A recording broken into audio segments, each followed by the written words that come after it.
세상의 모든 지식 언더스탠딩.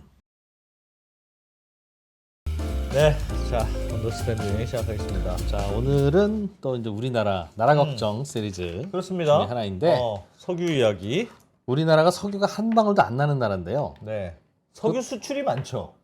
한때는 반도체 가격 별로 안 오르고 그럴 때는 석유류가 우리나라 수출 넘버원 찍기도 한 적도 있었어요. 예전에, 맞아. 그러니까 대한민국 석유도 한 방울도 안 나는 주제에 니네 최대 수출품이 뭐야? 그럼 석유인데? 말도 안 되는 이제 그런 대단한 거죠. 상황인 나라였죠. 그런데 요즘 이 석유 산업, 정확히는 정유 산업도 그렇습니다. 소갈이가 아주 심화됩니다. 야, 이거 만만치가 않다. 한국의 정유 산업, 요즘 뭐 석유 화학 산업도 되게 어렵다고 하는데 예. 이 석유 제품 파는 이 정제 마진도 갈수록 줄어들고 있어서 이것도 좀 걱정된다. 그래서 요 동네가 요즘 어떻게 움직이고 있는지 그렇습니다. 그 얘기를 좀 야, 요 얘기는 앞으로 명절이잖아요. 다 시골에 차 몰고 내려갈 거 아닙니까? 주유소 딱 갔을 때, 야, 기름 넣으면서 그 기억 얘기를 나면서 한다고? 아빠가 너 우리나라 정유 산업이 얼마 나 힘든지 아냐? 야, 그럼 왕따 당할까? 그건 좀 아니고 네, 하여튼 배워보겠습니다. 언제 써먹을지 모르는 네, 그런 그렇습니다. 지식을 하나하나 쌓아 나가다 보면 또 써먹을 날이 오지 않을까라는 생각으로 지금 공부하는 거잖아요, 여러분. 네, 그렇습니다. 네. 법무법인 율촌의 최준영 전문위원님 모시고 좀 자세히 배워보겠습니다. 어서 어서 오십시오. 네, 안녕하세요. 네, 그래 정유사 가서 주유소 가서 한번 얘기해 보시고 있지. 뭘 이렇게 사람이 빡빡하게 그러십니까? 주유소에서 기름 넣는 동안 그 얘기를 한다고? 에이, 네, 아무튼 우리나라 석유에 대해서 좀 배워보죠. 네. 우리나라는 석유를 사우디에서 제일 많이 사오죠, 지금도.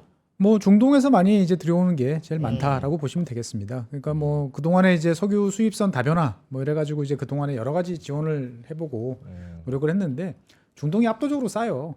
그리고 무엇보다도 이제 미국에서도 뭐 싸다라고 하지만 운송비가 또 무시할 수 없는 요인이죠. 그러니까 우리나라에 들여오는 석유라는 것은 사오는 가격도 중요하지만 뭐 운송비, 기타 등등 비용을 이제 포괄해야 되는데 그런 면에서 봤을 때 보면은 이제 중동 지역이 이제 제일 우리한테는 유리한 지역이다 보니까 중동에서 뭐 1970년대 이래 이제 50년 동안 여러 가지 노력을 했습니다만 여전히 높다. 뭐 일본 같은 나라는 아예 포기했어요.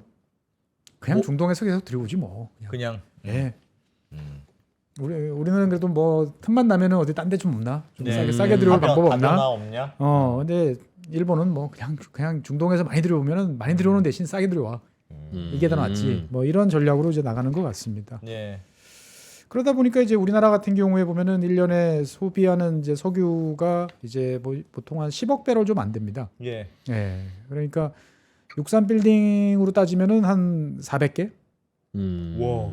네. 그러니까 거의 하루에 63 빌딩 하나만큼 정도의 양을 예. 원유를 쓰는 거구나. 예. 와. 그렇게 이제 들여오면 되겠습니다. 보면. 그러니까 어쨌든 전 세계적으로 봤을 때 석유가 안 나는 나라인데 뭐 이제 많이 쓰기도 쓰고 많이 쓰기도 쓰고 또 들여온 원유를 또 상당 부분 또 정제해서 수출도 하기도 하는. 수출까지 하느라고 그렇게 또 많이 그렇죠. 쓰는 거죠. 네, 우리가 쓰는 게 맞습니다. 아니에요. 예. 그러니까 이제 우리는 어떻든 아까 앞서 말씀드린 것처럼 이제 상당히 이제 좀 독특한 나라다라는 말씀을 좀 드리겠고요.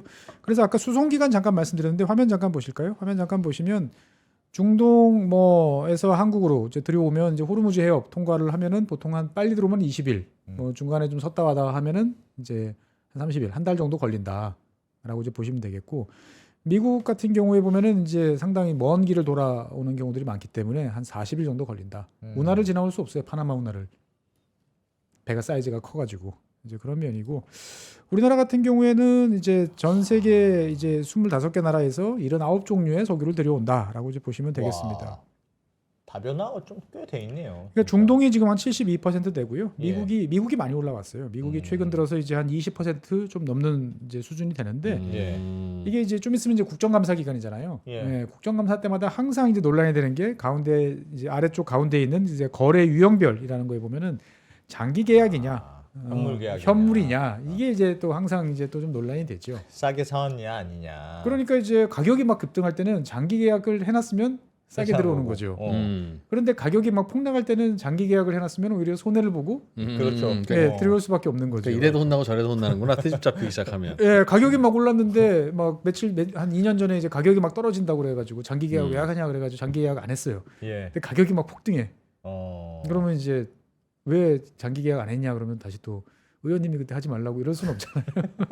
아니, 그럴 때 당당하게 의원님이 그때 하지 말라고 그러지 않았습니까? 라고 할 수 있어야 되지 않아요? 근데 이제 여러 가지 이게 이제 복잡한 관계들이 있어요. 또 국가 간의 관계도 있고 또 우리가 이제 어떨 때 보면은 당장 단기간에 이득에 맞춰가지고 아 너희들 필요 없어 이제 현물로 갈래. 그러다가 나중에 정말 쩔쩔 맬 때도 있잖아요. 그럴 때 이제 평소에 장기 계약으로 좋은 관계를 맺어놨으면 가격은 좀 주더라도 일단 필요한 물량이라도 좀 그럴 넉넉하게 수 있죠. 받아올 수도 있고 하다 보니까 사실은 이게 손해다, 이익이다 이렇게 이제 단기적으로 말하기는 이제 좀 어려운 면들이 있습니다. 어떻든 간에 중요한 점은 우리나라가 지난 몇십 년 동안 노력을 많이 했으나 우리나라 석유 원유 도입선 대부분은 아직도 4분의 3 정도는 중동이고 최근에 미국에서 많이 들여오고 있다. 이렇게 여전히. 말씀드리겠습니다. 예. 예. 6대 그래도 어쨌든 전기와 현물이 6대 4 정도로 맞춰놨네요. 그렇습니다. 어쨌든. 그래서 현물 비중을 좀 높이려고 노력들을 이제 하고 있죠. 그런데 예. 이제 장기 계약으로 들어오면 이제 이를테면은 그런 거죠. 우리가 너무 싸게 계약을 잘했어. 근데 국제 유가가 막 되게 뛰었어. 예. 그러면 이걸 우리가 받아가지고 다른 나라에 사실 파는 게 더 날 음. 수도 있을 때가 있어요 보면. 아, 예. 그렇겠네. 그런데 대부분의 경우에는 이제 다른 곳으로 제3국 수출 금지 이렇게 붙어 있는 경우들이 많죠 조건이. 파는 나라에서? 예, 예. 아. 그러니까 딱 그 규정들이 되게 엄격합니다. 그에 비해서 현물은 이제 그냥 돈 주고 사오면 되는 거니까 그때 스팟으로 사오면 되는 거니까 상황은 좀 여러 가지로 볼 수가 있는 거죠. 그래서 예. 보통 미국산이 이제 그런 거에 대해서 좀 자유롭고 중동산은 좀 부자연스럽지만 까다롭고. 가격이 좀 더 저렴하고 뭐 이런 특성이 있다 정도로 이제 보시면 되겠습니다. 예. 그래서 우리나라에서는 아까 이제 앞서서 말씀드린 것처럼 석유류를 수출 많이 한다. 그런데 보통 네. 석유류라고 그러면은 이제 휘발유, 경유 뭐 이런 이제 정제 네. 제품인데 예. 우리나라 첫 번째 수출은 당연히 반도체, 예. 두 번째가 이제 자동차, 세 번째가 일반 기계, 그다음에 네 번째가 정유, 다섯 번째가 석유화학인가 왔다 갔다 합니다 보면. 근데 네 번째, 다섯 번째 이 석유를 가지고 만드는 석유류와 석유화학을 합하면 반도체 다음이에요. 이야. 그러니까 되게 특이한 나라죠. 석유 안 나는데. 석유 안 나는데 자고 석유화학과 정유를 합하면 이 대한민국 수출 국가인 대한민국에서 물량 기준으로 보면은 액수 금액 기준으로 보면은 2위라는 게 참 대단하다 싶은데 대단하긴 대단하다. 그러면 그 많은 게 도대체 어디로 가느냐 수출을 예. 하면 예. 어느 나라일 것 같으세요? 진짜 골고루 가지 않을까요? 동남아시아? 어디로 갈까? 전 세계로 많이 팔려갑니다. 심지어 산유국에도 많이 가요. 아, 다시 중동으로 다시 뭐 그런 경우도 수출해요? 있어요. 왜냐하면 이제 정제 능력이 부족한. 그러니까 원유는 뽑아냈지만 이거를 뭐 휘발유라든지 뭐 특히 경유를 만들어내는데 자기 수요를 못 맞추는 나라들이 의외로 많습니다. 예. 그러다 보니까 이제 다시 이제 싸게 원유 수출하고 비싸게 정제류 들어오는 경우들도 있어요. 보면. 진짜 비효율이다.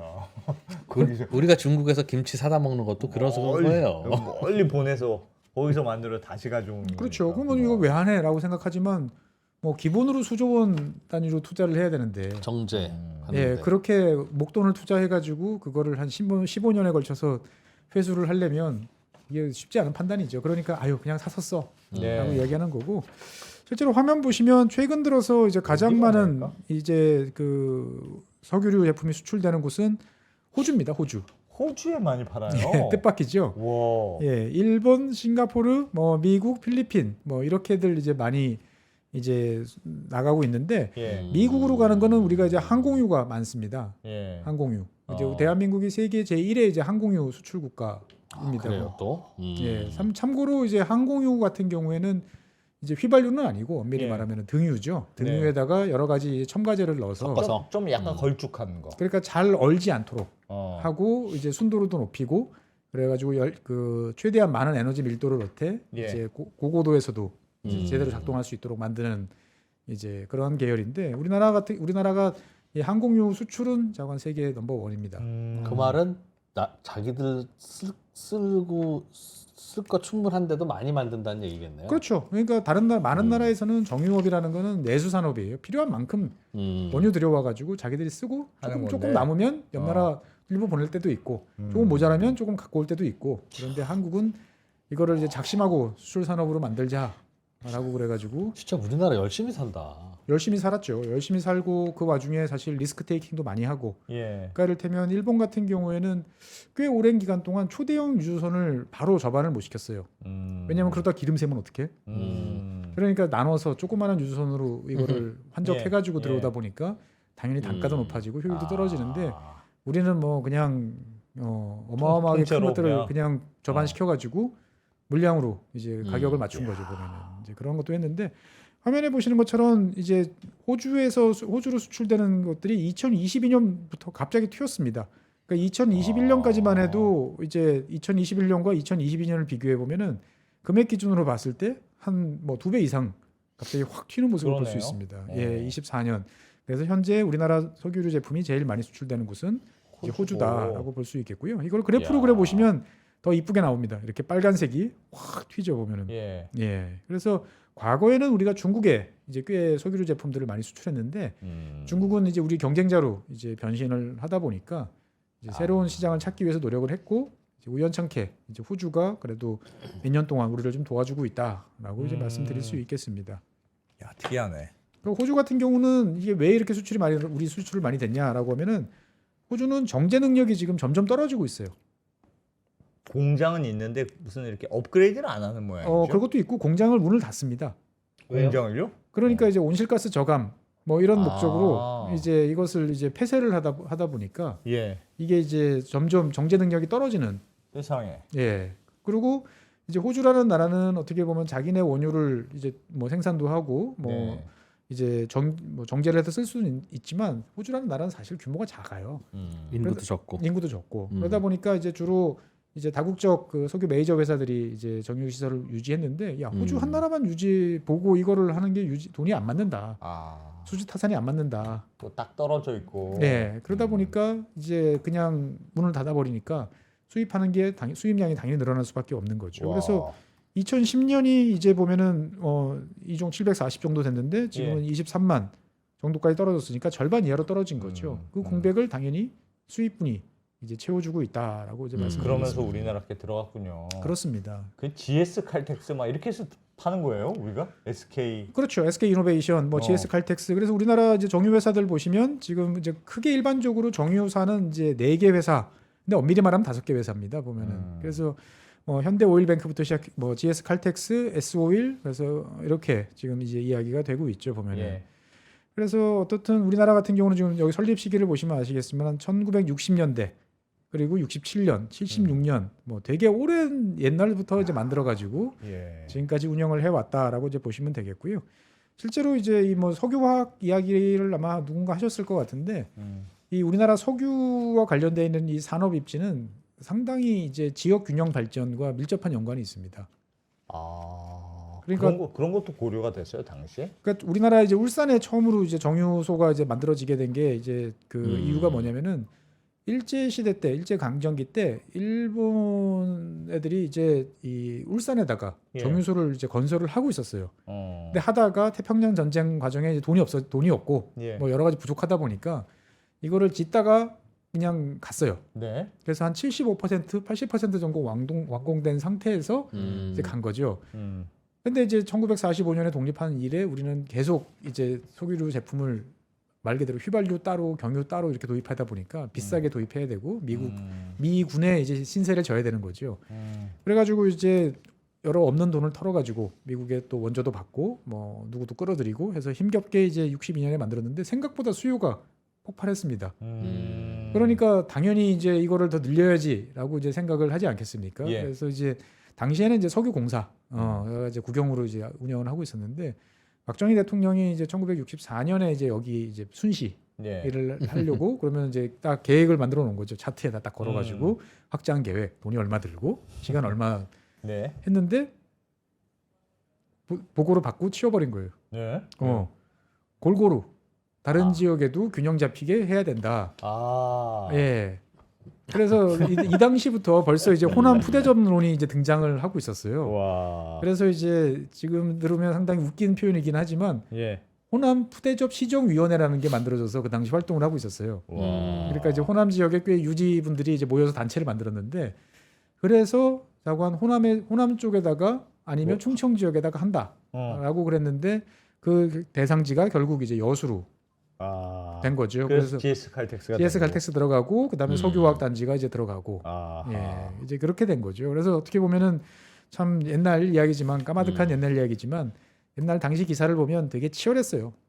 울산 쪽은 왜 우리한테 이제 지금 이제 힘을 실어주면 막 팍팍 늘릴 수 있는데 왜 그러느냐라고 울산이 하고. 아니고 왜 엄한 데다 또 그렇죠. 지어야 당시에는 당시 또 이제 일단 그래서 여수로 확정이 되니까 그러면 이제 누가 이것을 하느냐를 놓고 당시 이제 돈 좀 있는 여러 기업들이 한 5개의 기업들이 예. 이제 해외 파트너도 다 잡고 또 이제 요즘으로 말하면은 이제 전략적 투자자 예. 이런 이제 돈줄도 잡아서 이제 넣는 어떻게 보면 돈을 벌기 위한 그런 모습들은 예나 지금이나 비슷하다라는 것도 정유산업을 통해서 이제 볼 수가 있죠.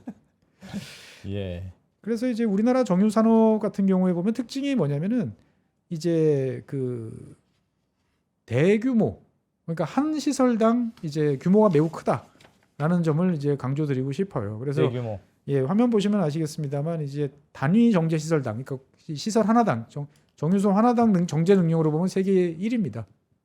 평균적으로 봤을 때. 예. 어디가 또 딴 게 있었나? 어마어마하네. 예, 일단 그렇다라고 보시면 되겠고요. 그래서 우리나라 정제 능력을 보시면 아래쪽에 표를 보시면 이제 왼쪽에 이 파란색으로 표시되어 있는 것들이 정제 능력입니다. 그러면은 우리나라 같은 경우는 중국, 미국에 이어서 이제 러시아, 인도, 한국 이렇게 되는 거죠, 보면은. 그러면 여기서 사우디를 보시면 정제 능력은 이제 320만 배럴 정도 넘죠, 보면은. 예. 그런데 석유 소비가 400만 배럴이 넘어요. 그러면 사우디 같은 나라는 세계적인 산유국인데 수입을 이제 해와야 되는 이제 그런 상황인 거죠. 예.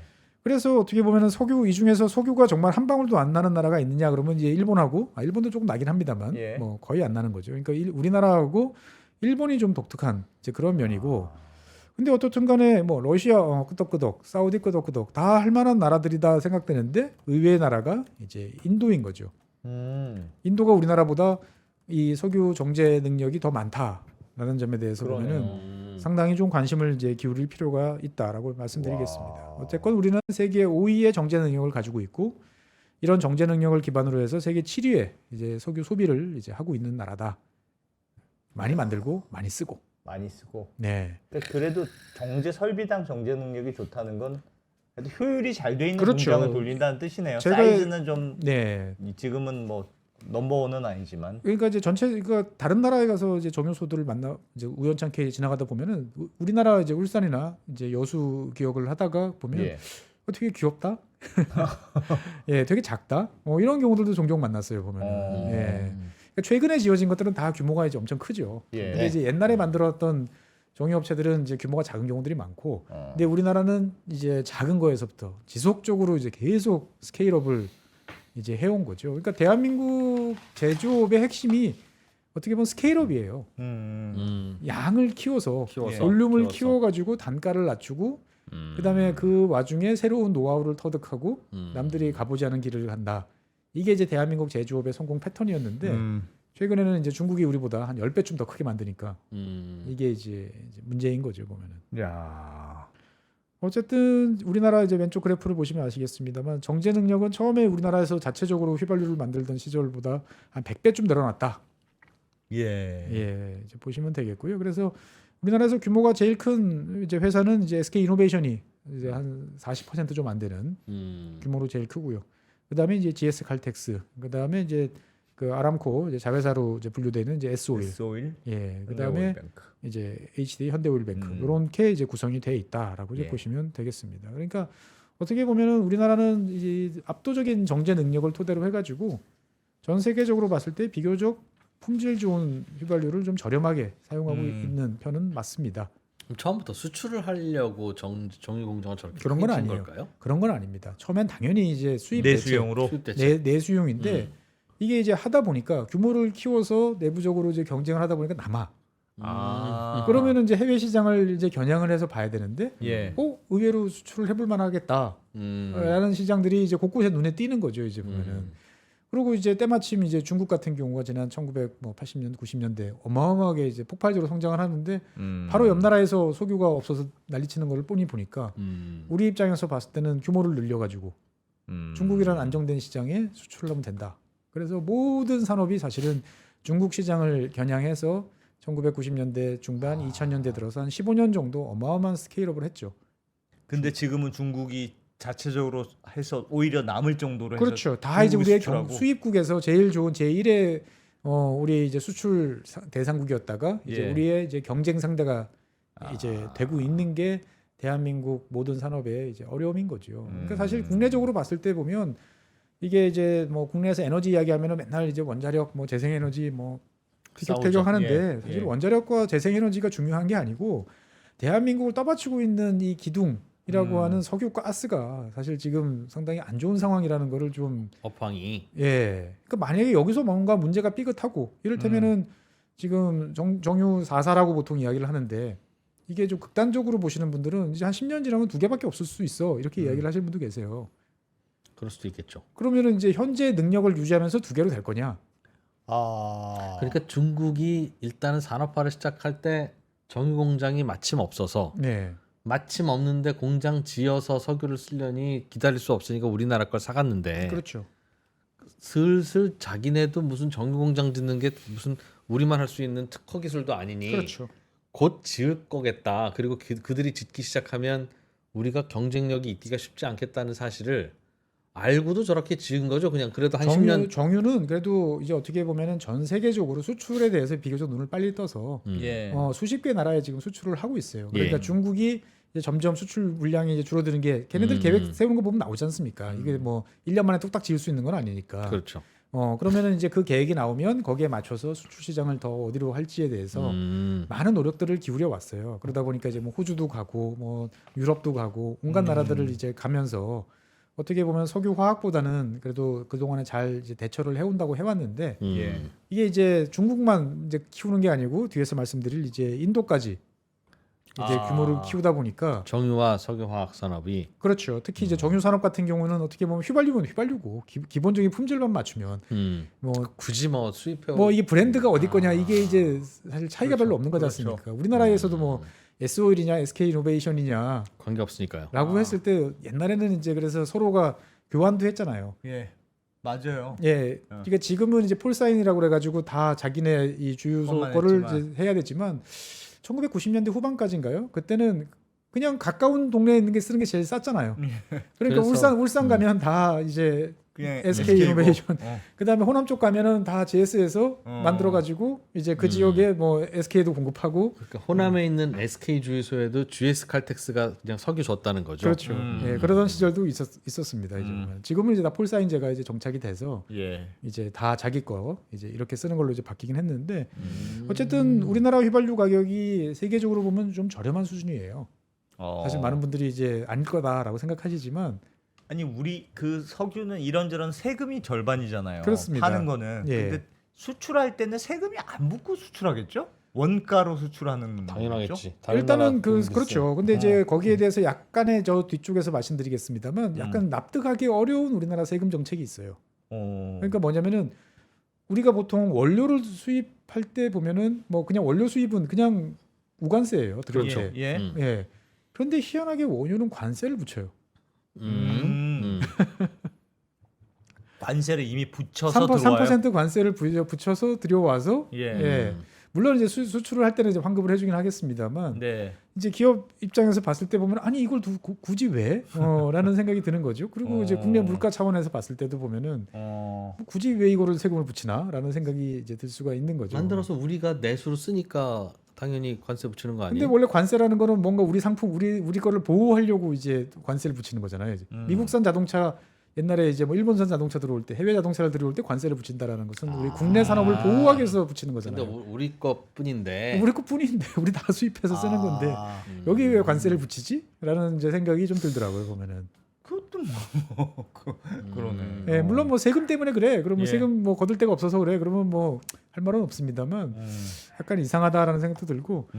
그래서 화면에 보시면 이제 OECD 국가의 휘발유 가격을 제가 한번 비교를 해봤어요. 이거는 이제 매일 좀 변동이 되긴 합니다만 이제 여러분들 이제 기름값 제일 싼 데 찾으려고 들어가시는 사이트 있지 않습니까? 오피넷이라고 하는데 여기 보면은 이제 국내 말고 전 세계 이제 주요 국가들 이제 휘발유 가격도 이제 그런 것도 비교를 나와요? 해줘요. 예. 근데 여기 위에 보면 이제 고급이라고 제가 타이틀을 달아놨는데 이유가 뭐냐면은 우리나라하고 그 다음에 이 유럽하고 비교를 할 때 옥탄가가 1인가 차이 나요. 예. 우리가 낮구나. 우리가 옥탄가가. 1 낮아요.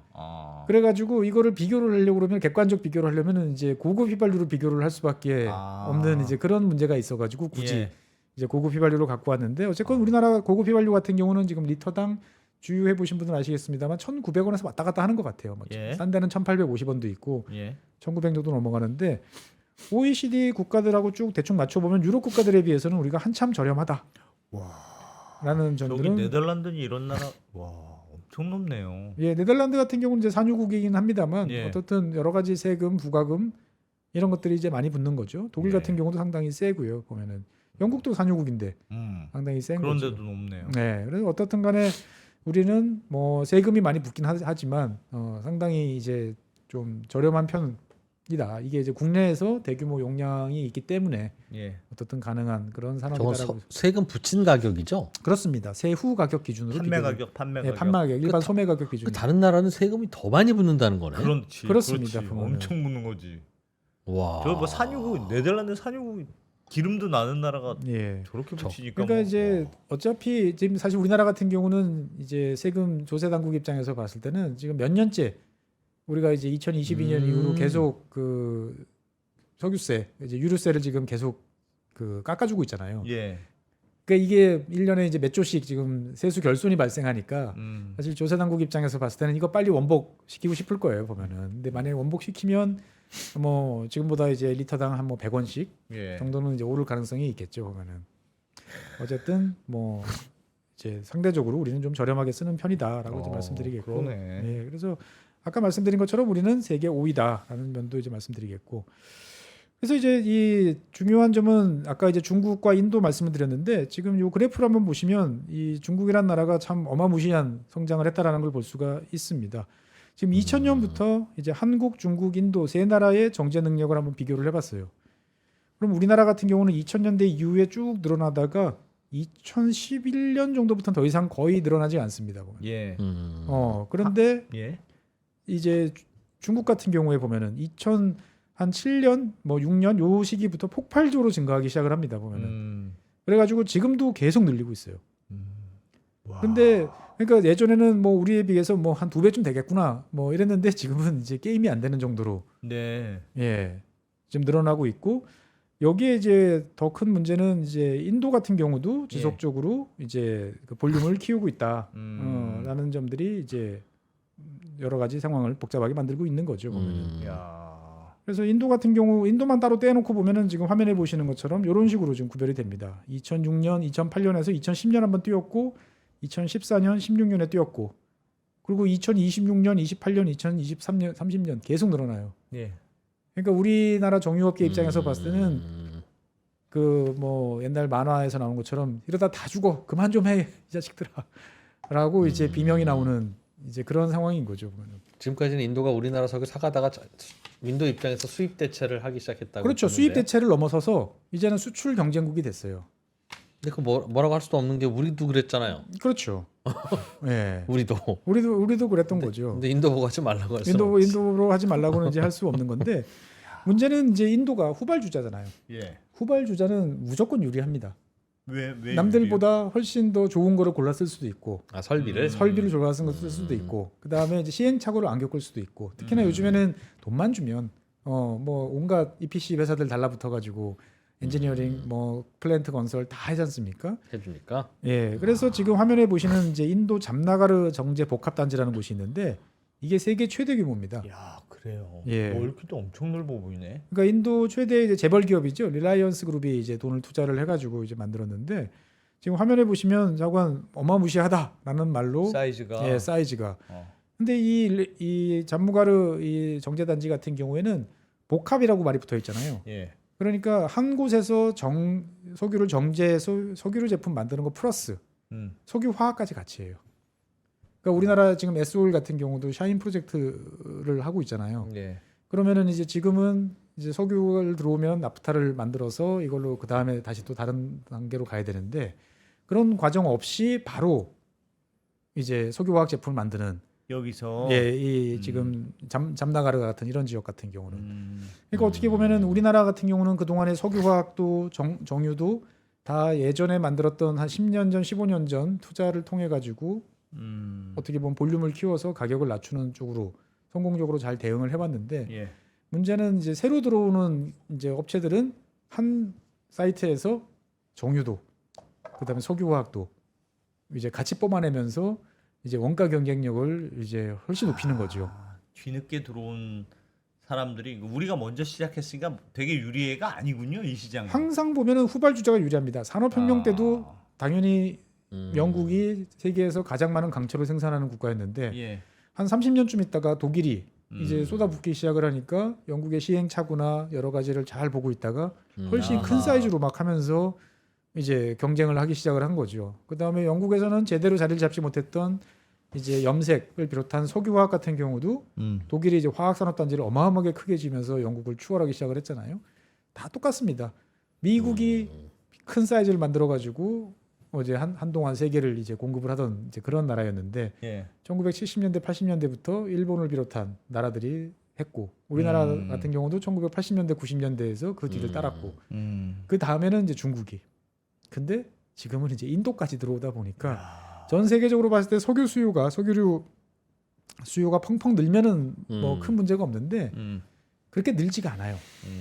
그러니까 이제 인도 같은 경우는 석유류 수요가 계속 증가는 하는데 중국이 이제 보면 오히려 좀 꺾어지는 이제 그런 상황입니다. 아. 중국 같은 경우에 보면은 우리는 뭐 대형 트럭은 당연히 이제 경유라고 예. 생각하는데 중국은 대형 트럭이 이제 벌써 이제 전기차로 가요? 친환경 되고 있어요. 북부 중국 북부 지역 그러니까 예. 저렴한 그 파이프라인으로 천연가스를 공급받을 수 있는 북부 지역 같은 경우는 CNG로 가스로 가는구나. 많이 바뀌었어요. 아. 그래서 북부 지역에서는 더 이상 이제 디젤 뭐 음. 큰 트레일러라든지 대형 이제 중트럭이 잘 안 보여요. 예. 그러니까 이미 다 CNG로 바뀌었고 어. 중국 남부 지역 같은 경우는 이제 LNG를 도입하다 보니까 그렇게 도입했을 때는 이제 단가가 이제 잘 안 맞아가지고 아직까지는 쓰고는 있는데 최근 들어서는 이것도 이제 수소라든지 아니면은 이제 배터리 이런 쪽으로 이제 전환 바뀌고 있고. 작업들을 해요. 그러다 보니까 어. 중국의 석유 수요가 정체 내지 1년에 한 1%, 2%씩 감소할 거다라는 그리고 올해 실제로 좀 약간 감소하고 있어요.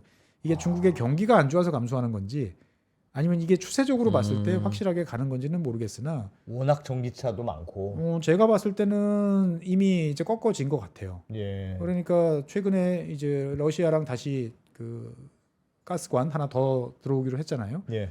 그러면 중국 북부 지역에서는 무조건 이제 천연가스가 제일 쌉니다. 세상에. 예. 남쪽은 이제 어떻게 될지는 좀 봐야 되겠지만 어떻든 간에 그런 식으로 가다 보니까 경쟁자가 없다. 그러니까 중국 정유 회사들은 어떻게 하겠어요? 자국 수요가 정체되어 있는 상태다 보니까 필사적으로 이제 해외 이제 갖다 팔아야 되는 거고. 야. 그래서 이제 인도 회사들의 이제 특성은 뭐냐면은 이제 방금 보여드렸던 이 그 잠나가르 이 지역이 넘버 원이라는 게 예. 이 정유 업체들의 이제 그러면 어느 플랜트가 제일 세계에서 최첨단이냐라고 할 때 보통 넬슨 복합 지수라는 넬슨 컴플렉시티 인덱스라는 거를 적용을 합니다. 그러니까 하나의 어떤 이 플랜트에서 다양한 원유를 받아들여 가지고 예. 그것들을 일정한 품질로 뽑아내는 능력이라고 그냥 쉽게 생각하시면 되는데 우리나라 같은 경우가 보통 보면 한 자리 숫자 수준입니다. 뭐 7에서 한 9점 몇 정도 수준인데 지금 화면에 보시는 것처럼 맨 왼쪽에는 잠나가르 같은 경우가 21이에요. 야. 그러니까 무슨 말이냐? 전 세계 웬만한 원유를 그냥 들여와 가지고 그냥 집어넣으면 나와요. 예. 우리보다 3배 정도 높다는 그렇죠. 거예요? 그러니까 우리나라 같으면은 우리나라도 지금 많은 나라에서 한 50개 나라에서 들여오지만 예. 기존의 세팅을 이제 맞춰 놓지 않은 원유가 들어오면 여러 가지로 작업을 거쳐야 되고 여러 가지 시행착오를 거쳐야 되는데 이제 이 잠나라 같은 경우는 그냥 원가만 맞으면 뭐든 들여오면 설비가 좋아서. 그러니까 그만큼 거대한 투자를 했다라는 거죠. 참고로 이제 미국 같은 경우도 이런 투자는 많이 해가지고 상당히 이제 그 높은 수준을 유지는 하고 있는데 인도가 이제 압도적으로 높은 이제 이런 사이트를 운영하고 있다라는 점들은 상당히 이제 특이한 점이다라고 말씀드리겠고요. 특히나 이제 인도의 정유 산업이 무서운 거는 이제 최근 들어서 러시아에서 대량으로 이제 저렴한 원유를 마구마구 들여오고 있기 때문에 이야. 정유라는 거는 무조건 원가가 싸면 실제로 생산 비용 자체는 어떻게 보면 크게 차이 안 날 수도 있어요. 예. 규모에 따라서 비슷한 규모라면. 그런데 지금 국제 제재를 통해 가지고 러시아산 원유가 국제 시세보다 싸게 팔 수밖에 없거든요, 보면은. 근데 이런 것들을 지금 저쪽 그 발티케 또는 이제 흑해 이쪽을 돌아 가지고 지금 인도로 대거 유입이 되고 있습니다. 그러니까 러시아산 원유를 수입하는 유의미한 나라는 딱 두 나라 있어요. 중국이 절반, 예. 인도가 절반. 그러니까 두 나라가 어떻게 보면은 지금 러시아를 먹여 살려주고 있다라고 하는데 그러다 보니까 당연히 인도산 이제 휘발유, 인도산 디젤이 경쟁력이 좋죠. 그래서 인도는 이거를 수입해가지고 어떻게 어디다 갖다 파느냐? 주로 이제 유럽에 갖다 팝니다. 예. 그러니까 되게 이율배반적이에요. 그러네, 유럽 러시아 국가들은 러시아산 원유 도입 안 해. 라고 했는데 인도에서 싸게 사. 인도에서 싸게 사서 그 만든 그 사실은 그거잖아요. 러시아 원유인데. 그거잖아요. 어쨌든 인도에서 싸게 파니까. 그렇죠. 그래서 이제 지난 6월 달까지인가는 자관 이게 자유롭게 되다가 최근 들어서는 이제 유럽 국가들이 이제 그거 안 돼라고 하지만 이것들을 이제 뭐 표지가리를 한다든지 뭐 이런 식으로 가면 이제 방법이 없는 거죠. 그래서 지금 화면에 보시면 자관 중국이 절반, 인도가 한 40% 예. 정도 된다라고 이제 보시면 되겠습니다. 그러니까 우리 입장에서 봤을 때는 규모의 경제를 앞세운 인도도 무서운데 거기다가 이제 저렴한 원가까지 저러니까 참 당해내기가 쉽지 않다라고 말씀드리겠습니다. 인도가 부상하는구나. 러시아 때문이네요, 저거는. 되게 그래서 이제 굉장히. 지금 이제 트럼프 대통령 같은 경우 그래서 이제 50% 예. 관세를 때렸잖아요. 원래 일반 상호 관세 25%에다가 러시아산 원유 쓴다고 또 25%를 이제 또 때린 건 말이죠. 그러면은 중국은 왜 안 때리냐에 대해서 우리는 좀 생각해 볼 필요가 있어요, 사실은. 그러니까 뭐냐면은 인도가 만만해 보인다는 거예요. 여러모로 미국 입장에서 봤을 미국 때. 입장에서 니들이 어디 가겠어? 라고 생각하는 거 하나. 그다음에 이제 미국 국내 트럼프 지지자들 입장에서 봤을 때는 누가 어떤 나라 사람이 제일 싫겠어요. 지금 미국에서 미국에 들어온 외국인들 중에서 중국도 싫지만 사실은 인도 사람들 같은 경우도 IT 업계나 그렇죠. 네. 이런 쪽이 엄청 많으니까 그것도 싫구나. 그것도 사실은 이제 주로 IT 업계 종사하는 사람들은 이제 백인들이 이제 많으니까 말은 안 해요. 주로 고학력들이다 보니까 말은 안 하지만 최근에 이제 H1 그 비자 뭐 이런 이야기가 생겼을 때 이제 그쪽 회사들 내부 사이트들에서 돌아다니는 자유 이제 게시판 뭐 이런 것들 나오는 거 보면 웰컴이에요? 너무 늦었어. 이제부터는 인도 애들 못 들어오게 막아야 돼. 우리 자식들을 위해서라도 막아야 돼. 막 이런 이야기들이 되게 많아요. 그 어떻게 보면 그러니까 트럼프 대통령 입장에서 봤을 때는 자기 지지자들을 위해서라도 인도는 때릴만 했고. 그러네. 그다음에 인도가 뭐 가봐야 어딜 가겠어.라고. 그런데 중국은 왜 안 때리지? 라는 생각을 해보면 저는 요즘에 되게 겁이 나는 게 예. 중국과 덜커덕 합의할 것 같다는 생각이 들어요. 덜커덕 합의할 것 같아요. 예. 그래가지고 그냥 15% 적용하고 말 것 같아요. 예, 몇 가지에 대해서만 합의하면. 예. 그러니까 이를테면 뭐 펜타닐이라든지 자기들 명분으로 내세우는 몇 가지 조치에 대해서 미국이 이제 확실하게 요구하는 걸 들어주고 그다음에 거기에 대해서 이제 중국도 미국에 대해서 요구를 해서 서로가 합의가 맞으면 저는 그 자리가 왠지 경주가 될까 두렵습니다. 근데 왜 두려워요? 합의되면? 우리는 계속 25% 맞잖아요. 안 그래도 경쟁력도 높은데. 예. 그래서 지금 중국이 미국에 대해서 요구하고 있는 게 대만 관련해서 하는 이야기가 있다. 예, 그런 라는 이야기가 있대요. 계속 예. 나오고 있어요. 그러니까 뭐 어떻게 보면 대만의 독립을 반대한다. 이거를 명시해라. 라는 조치로 보면은 하나의 중국을 지지한다. 이 조치에서 한 발 더 나가서 명시적으로 대만의 독립을 반대한다. 이거를 너 입으로 이야기해라. 예. 그러면 니들이 우리한테 요구하는 뭐 이런저런 거 들어줄게. 우리 입장에서 미국 입장에서 봤을 때 말로 하고 말지 뭐.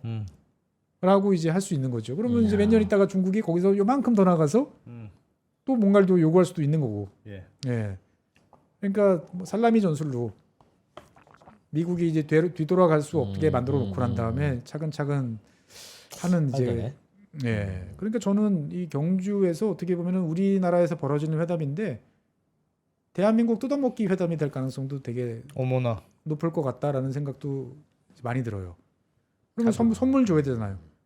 선물 주는 데 있어서 왔으니까. 뭐 이를테면은 반도체 뭐 기타 장비 예, 뭐 예. 이런 거에 대해서 뭐 일부 뭐 완화해 준다든지.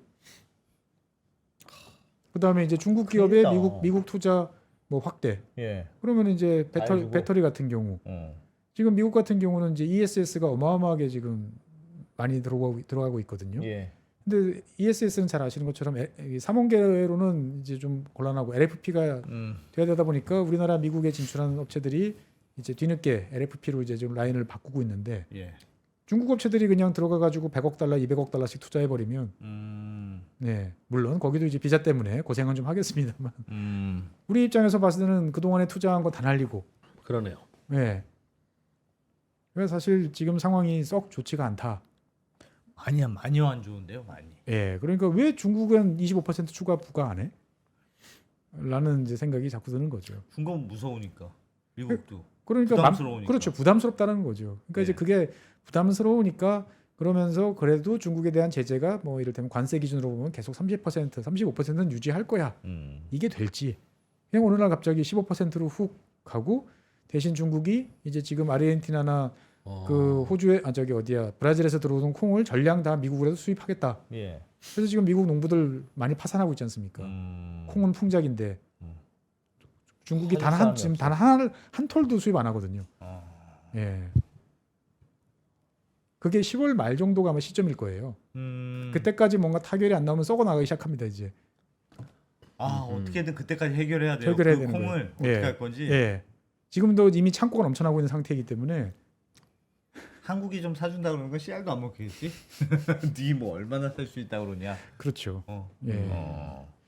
자고간 다시 이제 원유 이야기로 돌아와 보면 예. 이제 중국이나 인도가 이런 식으로 가다 보니까 화면에 보시는 것처럼 우리는 보통 정유업계 그러면 기름집 그래가지고 돈을 잘 버는 이제 월급 많이 주는 좋은 회사 이렇게 보지만 지금 빨간색으로 이제 표시되는 이제 영업이익률 보면은 이제 마이너스로 이제 추락을 했죠. 그러네요. 그러니까 지난 한 10몇 년 놓고 보면은 연평균 뭐 그냥 한 2조 좀 넘는 정도 잘 되면 한 그렇게 벌다가 안 되면은 이제 또 한 5조 뭐 이렇게 손해도 꼬라박고. 봤다가 예. 그러니까 상당히 전체적으로 쭉 깔고 놓고 보면 그렇게 수익성이 아주 좋은 산업은 아니었다. 아니었다. 예. 그러니까 뭐 이거를 이제 엄살이라고 볼 수도 있습니다만 제 느낌에는 그냥 많이 팔아서 그냥 버는데 전체 양을 생각해 보면 그렇게 수익률이 꼭 좋은 회사는 아니 업종은 아니었구나. 경쟁이 심해지니까. 그래서 최근 들어서 보면은 이제 지금 뭐 2024년, 25년 해서 지금 상반기에만 한 1조 5천억 적자 봤거든요. 정유업계들이. 그래서 왜 적자를 보냐 그러면은 이제 이 복합 정제 마진이라고 하는 이제 원유값 대비 이제 그 휘발유 가격과의 어떤 그 차이. 이게 이제 싱가포르 복합 정제 마진이라고 보통 하는데 이게 한 4달러에서 5달러 정도는 돼야 이게 대충 수지 타산이 맞는다라고 이야기를 하는데 지금 이제 상황이 별로 이제 좋지가 않죠. 그러니까 그나마 이제 2분기에 좀 올라와 가지고 지금 좀 만회는 하고 있는데 상당히 이제 좋지가 않은 이제 그런 상황입니다. 그러니까 뭐 전체적으로 봤을 때 석유 수요와 관련돼 있는 여러 가지 흐름들이 이제 당분간 회복될 거냐라는 이제 여러 가지 걱정을 좀 자아내고 있는 거죠. 정제 마진이 그래서 이제 뭐 왜 돈을 못 버느냐라고 그러면은 이제 뭐 업체에다 물어보면 이야기는 뻔합니다. 어디 가든. 첫 번째 일단 전기요금이 너무 많이 올랐어요. 원가가 비싸. 원가가 비싸진 거죠. 그러니까 지난 3년 사이에 70% 정도 올랐다라는 게 이야기잖아요. 저도 이 자리에서 몇 번 이야기했습니다만 전기가 예, 산업용을 기준으로 봤을 때. 그러니까 실제로 그래서 정유업체 같은 경우는 그나마 뭐 이를테면은 2022년 1조 한 4천억 쓰던 거에서 지금 이제 한 2조 1천억 정도 2조 1천억 정도 되니까 예. 뭐 한 50% 정도 올라간 셈이죠, 보면은. 예.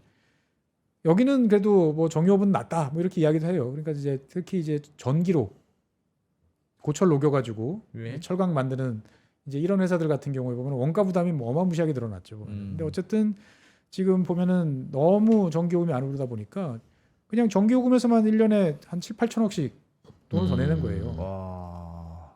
마진은 판매 가격은 그대로인데.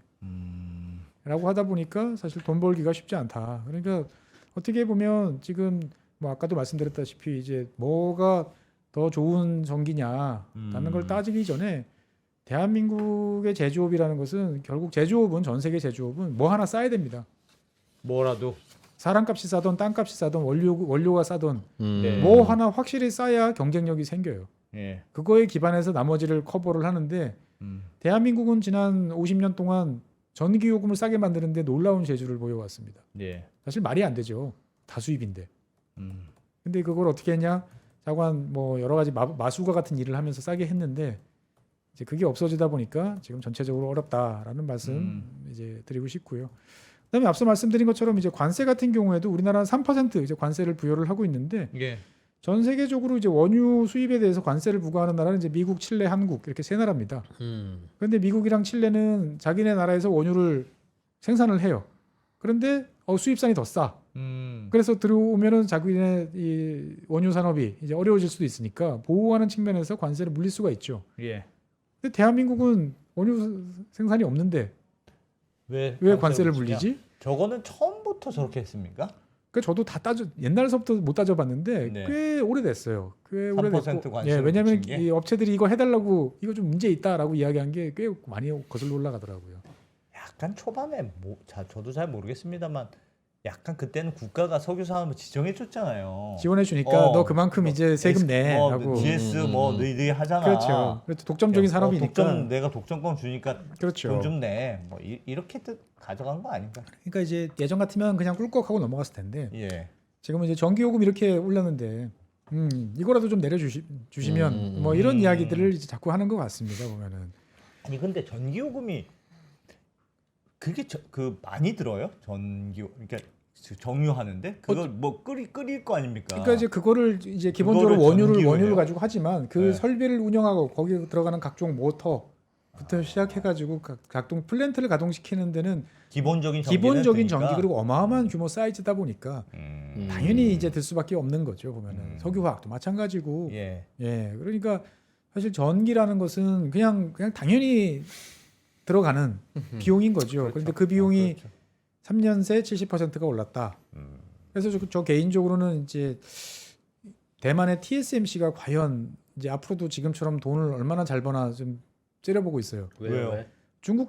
대만 같은 경우도 지금 원자력 발전소 다 문을 닫고 그다음에 해상 풍력으로 돌리고 있거든요. 예. 원자력 발전소 다 문 닫았어요. 와. 그래가지고 그 바람에. 지금 작년 한 해만 전기 요금이 TSMC 같은 경우가 20% 이상 더 부담했거든요. 와. 앞으로도 계속 오를 거는 이제 예고돼 있어요. 예. 그러니까 그거를 TSMC가 물론 이제 고객들한테 전가를 하겠으나 과연 그러게. 예. 다 할 수 있을까? 그러니까 이제 만약에 TSMC가 그렇게 해서 계속 이익 잘 내고 한다 그러면 우리나라도 어떻게든 해야 되는 상황이겠구나라고 생각을 해야 되는 거고 네. 여러 가지를 봐야 되는 거죠. 그러니까 사실 이제 오늘 뭐 석유 이야기 위주로 말씀을 드렸습니다만 예. 어떻게 보면 대한민국 제조업을 떠받치는 이 기둥이에요. 이 에너지 산업이라는 것은. 그러니까 우리는 그 동안에 많은 투자를 해왔고 뭐 어떤 때는 정부가 보조를 하기도 하고 기업들이 무모한 투자를 하기도 하고 해와서 여기까지 왔는데 너무 관심이 없다. 다른 나라는 원유 관세를 부과 안 합니까? 예, 아까도 보여드렸잖아요. 그러니까 미국, 칠레, 우리나라. 딱 거기만. 예. 미국은 왜? 미국은 자국의 산업 보호를 위해서 하는 거고. 원래 관세라는 건 자국 산업 보호를 위해서 하는 거잖아요. 보면. 그것도 다 하지도 않네요. 그러니까 왜냐하면 이게 어차피 이제 국내 물가랑 연결되는 이제 그런 사항이란 말이에요. 보면은. 그렇겠죠. 예, 수입을 해서 할 때 거기 붙으니까. 그렇죠. 그러니까 이거를 이제 어떻든 깎아주는 게 조금이라도 원가를 낮출 수 있다라는 게 이제 업계 이야기이긴 한데 업계 얘긴데. 이게 이제 상황이 좋을 때는 그냥 넘어가자라고 할 수도 있습니다만 요즘에 이제 모든 업체들이 다 어렵다 보니까 뭐 뭔가 이제 해주세요가 이제 많은 거죠. 사실 그렇겠네요. 수도권에 있는 반도체 산업 같은 경우는 뭐 그 투자세액 공제라든지 이런 거 같은 경우도 이제 되게 대기업에도 다 주잖아요. 그런데 이제 정유산업 같은 경우는 지방 산업이고 지방을 떠받치는 산업인데 여긴 대기업이라는 이유로 인해 가지고 이제 뭐 공제를 적용 안 해준다든지 아니면 상대적으로 낮은 공제를 적용한다든지 예 그러니까 이런 것들이 사실 뭐 상황이 좋을 때는 어떻게든 꾸역꾸역 넘어가지만 네. 이제는 당분간 상황이 좋아질 것 같지는 않아요. 반도체나 이런 건 그래도 국가의 중요한 전략 산업이라는 장력 산업이라는 이유로 그렇게 해주는데 해주는데 사실 뭐 우리나라 수출 넘버 4인데 너무 본데. 예. 5대 수출 산업이란 말이에요. 네. 근데 지금 우리나라 5개 수출 분야에서 지금 멀쩡한 분야가 뭐 있나 생각해 보면 석유랑 정유 다 지금 이런 상태죠. 예.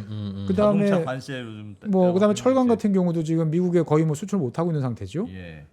그러면은 어떻게 보면 국가적으로 봤을 때 이거에 대해서 정말 다시 한번 생각해 볼 지금 타이밍이 됐어요. 그러니까 기존에 야 이거는 국가는 특정 기업을 지원해주고 특정 산업을 뭐 이렇게 부여해주는 도와주고 이러는 거 안 돼. 이거는 세계화 시대에 지난 30년 동안 놀리고 예. 이제는 세상이 바뀌었단 말이죠. 보면은 음. 예 다른 나라들은 모두 미국부터 시작해가지고 모두 다 자기 다 나라 하는데 우리만 옛날식 논리에 따라 가지고 하고 있으면 우리 자식만 죽어 나가는 거예요. 보면은. 정유 산업도 이렇게 어렵구나. 정유, 뭐 석유화학이 일단은 제일 큰 문제고요. 아, 석유화학은 예. 정말 큰 문제고 예. 그 다음 타자가 지금 제가 봤을 때는 정유 산업이 될 가능성도 있다. 근데 솔직히 예를 들면 관세를 뭐 좀 해주고 뭐 그렇게 해줘도 막 미래가 있어 보이진 않는데요. 그렇죠. 그러니까 이제 어떻게 보면은 이 그동안의 돈을 벌어서 사실 우리나라 같은 경우는 정유 산업이 돈 벌어서 어디다 썼냐? 그러면 다른 신산업 쪽에다가 투자를 많이 했잖아요. SK 예. 같은 경우는 배터리 산업에다 투자하는데 사실은 SK 이노베이션에 돈 벌어가지고 그런 셈이죠. 그런 셈이잖아요. 그러니까 미래 먹거리를 위해서 누군가는 바이오 산업에 투자를 하고 여기서 나온 걸로. 그러니까 어떻게 보면은 정유 산업이라는 거 하나만 딱 보는 게 아니고 우리나라처럼 계열로 묶여 있는 상황에서 봤을 때 보면 이게 과연 좋냐 나쁘냐를 떠나서 대한민국 전체적으로 봤을 때는 긍정적인 일을 많이 해왔다는 거예요. 근데 여기서 이제 정말 숨만 겨우 붙여라고 그러면은 기업들은 그러면 어디서 이제 앞으로 더 해야 되나 이런 고민도 나오고 있고 사실 후회도 야. 많이 하고 있어요. 그냥 그거 움켜쥐고 어. 그냥 지켰어야 돼 보면은 예 이런 이야기도 많이 하는 거죠. 간당간당하네요. 그러니까 이게 이제 4개 회사가 2개 회사로 많이 줄인다. 근데 네. 이제 통폐합이 돼서 그냥 기존의 볼륨을 유지하고 그냥 가면 괜찮은데 네.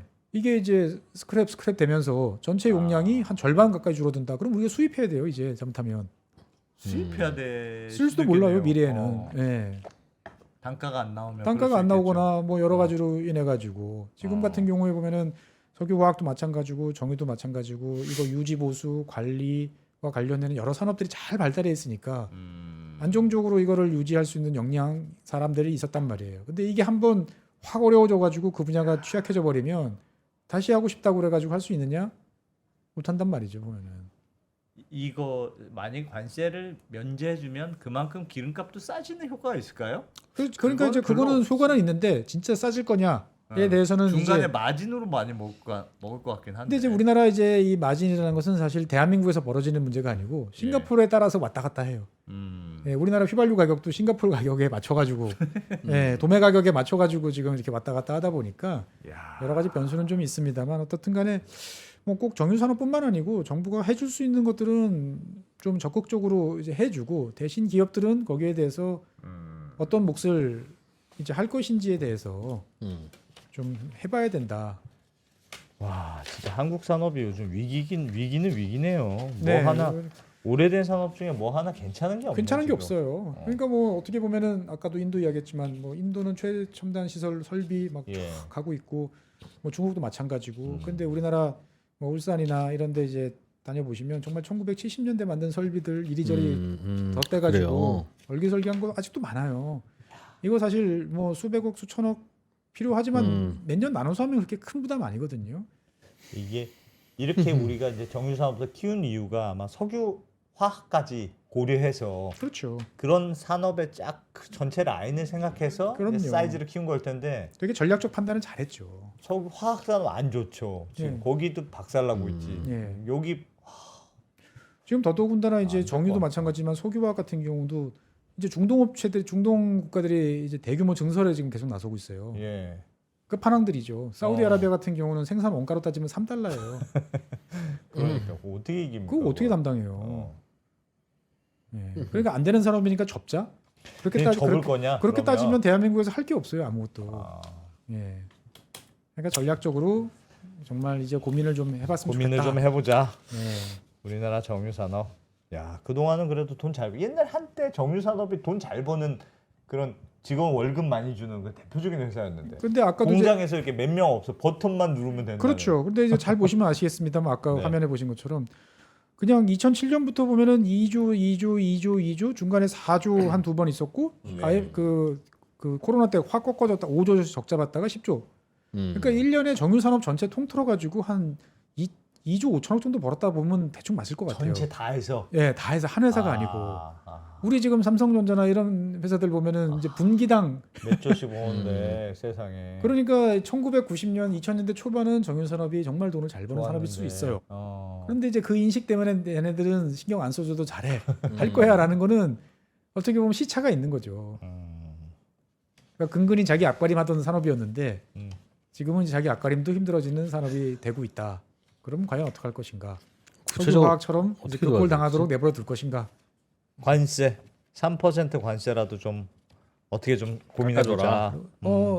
업체에서는 제일 요구하는 건 그겁니다. 그게 제일 요구사항입니다. 지방산업인데 어. 왜 수도권에서 이루어지는 반도체나 이런 것은 R&D를 비롯해서 투자세액 공제라든지 이런 거 많이 해주는데 예, 왜 아무것도 안 해? 우리는 안 해주냐? 이게 사실 가장 큰 불만입니다. 보면. 어쨌든 방송 보시는 모든 분들께서도 우리나라 제조업들 좀 관심 가져주시고 어떻게 하면 좋을지에 대해서 같이 고민 좀 하면 좀 좋을 것 같습니다. 뭐 들여다보기만 하면 다 안 좋아서 가지고. 그러니까 산업용 전기나 걱정이. 상업용 전기 요금이 더 싸다. 쌀 수밖에 없죠. 이건 도매니까.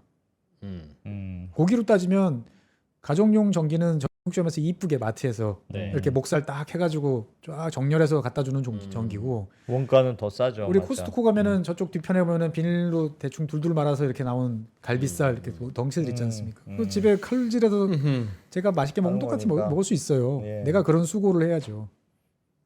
그러니까 산업용 전기는 이제 그런 식으로 들어오는 거다 보니까 한참 또 산업용 전기 너무 싸다 그래가지고 왕창 올려놨더니 또 뭐 곳곳에서 그거는 부작용이 자관 대한민국이나 좀 있겠네. 대만이나 지금 똑같은 상황이에요. 과연 이제 어떻게 될지 봐야 되는데 그러니까 사람들이 싸다고 해도 싼 게 아니었네요. 산업용 전기가. 그러니까 그동안에는 좀 쌌죠. 경쟁국에 비해서는 미국이라는 나라에서 많이 쌌고 예. 그다음에 이제 중국에 비해서도 경쟁할 만큼 정도 수준이 됐고 예. 그런데 지금 이제 확 뛰고 나니까 이제 이게 경쟁력이 없어지는 거죠. 원가 경쟁력에서 그나마 대한민국 가지고 있는 게 예. 그래서 과거에는 데이터 센터들도 이제 많이 들어왔잖아요. 네. 전기요금이 싸니까. 싸니까. 예, 물론 그게 좋은 건 아닌데 어. 전기요금만 바라보고 이제 에너지 다소비 산업이 막 들어오는 건 좋은 건 아닌데 어쨌든 기존 산업이 뭐 그래도 뭐. 이익을 낼 수 있도록 해줬는데 예. 그 마진에 해당하는 만큼이 다 없어져 버린 거죠. 예.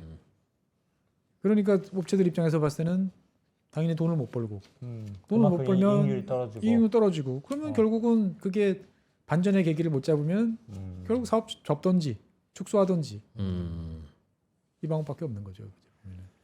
네, 알겠습니다. 아유, 또 석유 산업도 힘드네.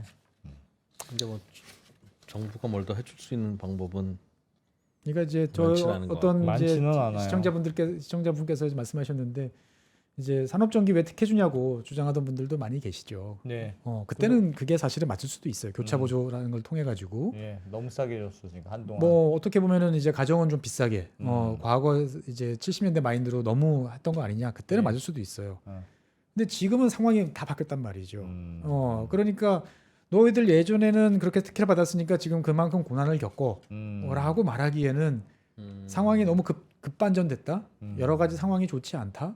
그럼 일단 살려놓고 일단은 어떻게든 좀 살려놓고 난 목숨은 붙여놓고 난 다음에 혼낼 때 뭐 그 다음에 혼내더라도. 혼내든지 뭐 야 이제부터 돈 잘 내라든지 어. 너희들 정당한 몫을 내라든지 뭐 이렇게 해야 되는 상황이 닥친 지금 2025년 9월 말이 아닐까라고 그러게 말씀드리겠습니다. 말입니다.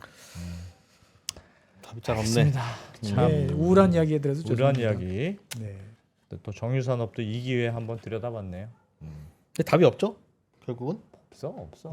기본적으로 우리가 뭐 되게 잘못한 것보다 말씀하셨던 대로 인도, 중국 뭐 이런 데 확 떠서 그렇게 하니까 거기서 자기네들이 자기네 쓸 거 만들겠다는 걸 그거 뭐 못하게 할 수도 없고 그러니까 기본적으로 산업의 경쟁력 자체가 정부가 약해진 보조금을 지원해주면 언제까지 그걸 그렇게 해서 돌려? 그 보조금 결국은 수출 국가로 가는 거잖아요.